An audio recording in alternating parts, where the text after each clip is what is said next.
Hello and welcome to West Country Wanderings. I'm here in the City of Gloucester, a rare urban foray from me today here to tell the story about the would-be Queen Matilda and her connections to the City of Gloucester, and also about the very first English Civil War, a lot of which was centred here, right here in Gloucester. I'll tell you all about it if you join me right here again, here on West Country Wanderings.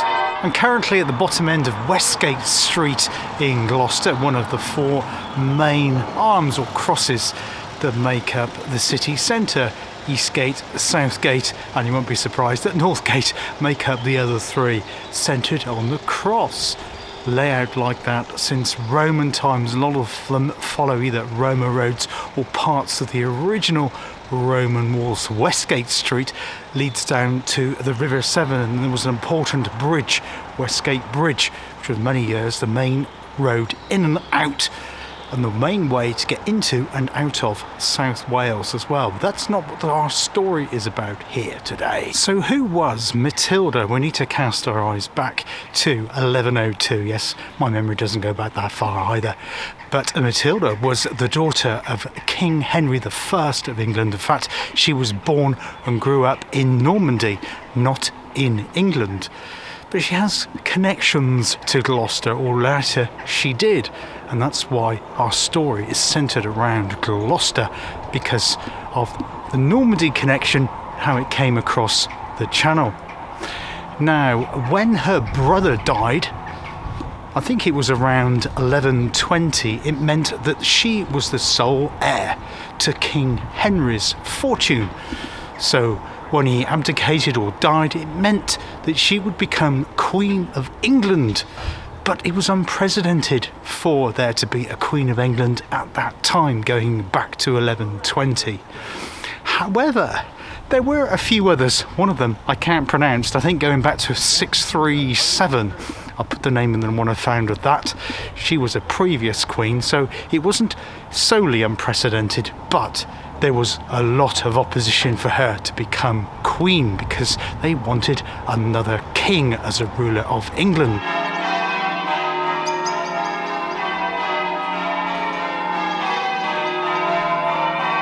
Now, in 1125, Matilda's husband passed away, and in doing so, King Henry I recalled her back here to England. He wanted all the noblemen to accept her to become Queen of England, Matilda the Queen, but there was still a great deal of reluctance for that to happen.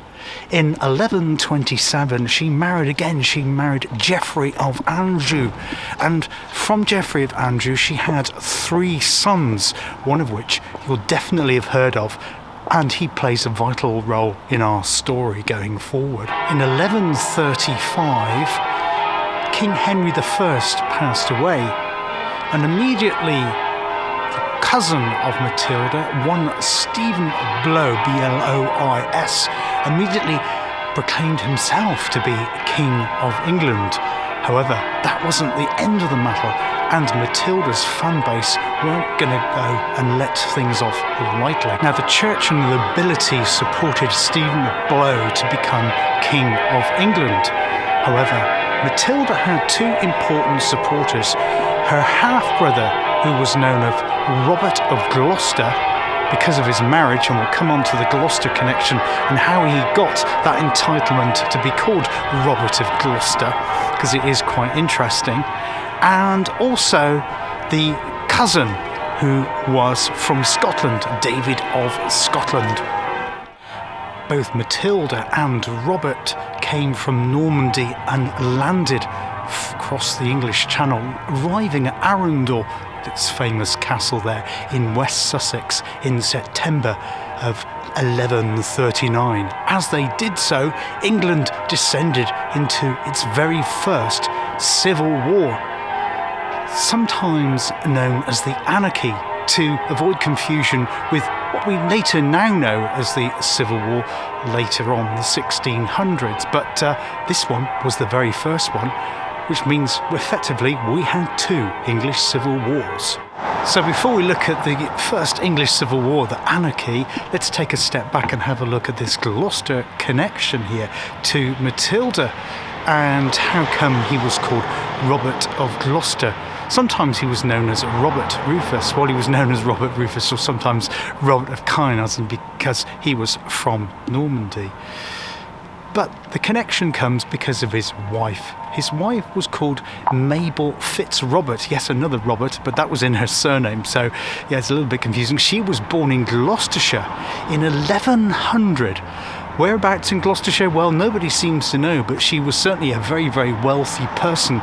And upon her marriage to Robert Rufus, he claimed all of her Gloucestershire connections, including the fact that she was then called the Countess of Gloucester, and he changed his name then to Robert of Gloucester, entitling him to connections and lots of money and land in this area, also in the land around Cardiff as well. Mabel Fitzrobert was a very, very important and popular person in and around Gloucester, and by association so was the later entitled Robert of Gloucester. And because he was the half-brother of Matilda, Matilda was also popular here in Gloucester. And there was a strong fan base to make Matilda Queen of England because of her aforementioned connections through Robert, vis-a-vis Mabel as well. They wanted someone that they knew that had connections to Gloucestershire to put on the throne, even though she was actually born in Normandy. In 1141, Stephen of Blois, that self-styled King of England, trumped up, was captured as part of our First English Civil War. He was captured in Lincoln, and they wanted to hang on to him. While he was captured, Matilda grabbed her chance to seize power and took charge of England as Queen Matilda. However, she was never crowned Queen of England. One of the reasons for that is because she was perceived to be a very, very arrogant person. Although she was popular in these parts, she wasn't that popular across the whole of England. Now, in order for Stephen to be released from Lincoln Castle, what they needed to do was to capture Robert of Gloucester, and so a fair exchange, well, sort of a fair exchange happened. They released Stephen in exchange for Robert of Gloucester because they thought that if they got Robert of Gloucester, they've got the fan base of Matilda and they can take away some of her power away from her. The First English Civil War continued. Lots of bloody battles. But in 1147, Robert of Gloucester, who may or may not have still been captured at this point, died, leaving Matilda without her fan base, and she returned back to Normandy, never ever to return to England again. So who became King of England?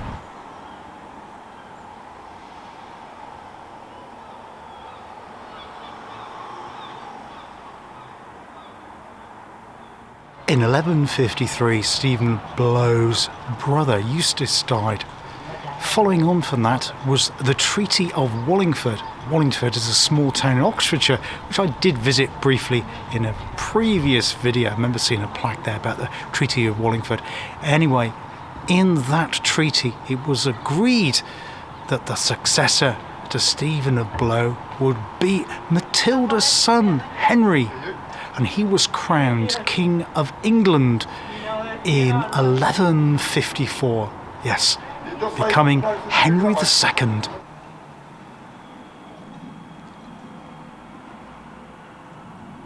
Matilda herself died in ruin in Normandy in 1167, having never coming back to England or being crowned Queen of England either. But there was a huge fan base for her, and a real keen and passionate in this part of the West Country to make her queen, which unfortunately never happened, but her son did indeed become King of England, Henry II. Well, that's it for today here on West Country Wanderings, apart from the fact that this here, or just back there, is the River Severn, and one of the things that King Henry II did in his charter was to enable the people of Gloucester to have a free passage up and down the Severn. He never forgot the city's loyalty to his mother. Hope you enjoyed this little tale about the would-be Queen Matilda and Gloucester. Until next time, see you soon. Bye-bye.